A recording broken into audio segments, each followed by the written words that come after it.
তো যশোরবাসী, কি অবস্থা সবার? যশোরে বাড়ি হয়ে এখন এই ভাইরাল ডিম ট্রাই করেননি? তাহলে কি করতেছেন? আজকে চলে গেছিলাম এই ভাইরাল ডিম ট্রাই করার জন্য। মামার স্পেশাল মশলা আর সাথে একটা ভর্তা দিয়ে এই ডিম খাইতে অনেক বেশি সুস্বাদু লাগে। কোথায় গেলে পাবেন এবং কত করে প্রাইস জানতে হলে এই ভিডিওটা পুরো দেখুন। বানানোর প্রসেসটা ছিল মামার কিছু স্পেশাল মশলাগুলো এনে পেঁয়াজের ভিতর দিয়ে একটা ভর্তা টাইপে বানানো।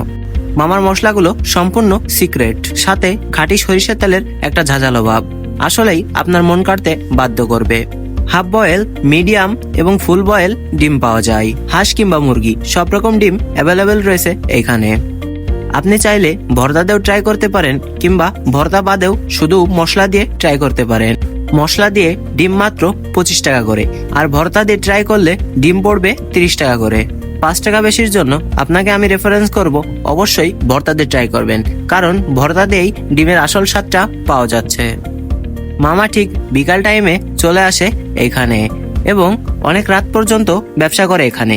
রাতে ওনার কাছে একটু বেশি ভিড় হয়। চেষ্টা করবেন সন্ধ্যার দিকে যাইতে। নামাজের পরপরই চলে আসেন তিনি দোকানে। আমাদের মিডিয়াম ডিমটা সুন্দর করে কেটে প্লেটে সাজিয়ে দিচ্ছিল তিনি। আমরা নিয়েছিলাম ফুল বয়েলও না, হাফ বয়েলও না, মিডিয়াম ডিমটা নিয়েছিলাম। সুন্দর পরিষ্কার পরিচ্ছন্ন করেই দিচ্ছিল তিনি।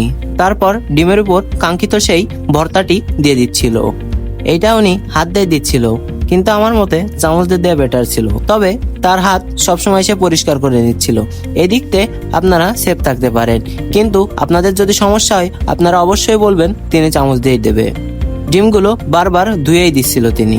ভর্তা দেওয়ার পর হাতে পেয়ে যাই কাঙ্ক্ষিত ডিমগুলো। দেখতে অনেক সুন্দরই লাগছিল। তারপর আমি একটা খেয়ে ট্রাই করি কেমন লাগছে। চামচ দেওয়া সত্ত্বেও আমি হাত দিয়ে খাই। চাইলে ট্রাই করতে পারেন। লোকেশন যশোর মনিহারের পশ্চিম দিকে, অর্থাৎ যশোর মনিহার আবাসিকে ঢুকতে সামনের গেটে ট্রাফিক পুলিশ বক্সের সাথেই বসেন এই মামা। অত্যন্ত ভালো মানুষ তিনি। তো কবে যাচ্ছেন এই ডিম ট্রাই করতে, আর যার সাথে যাবেন তাকে ট্যাগ করুন।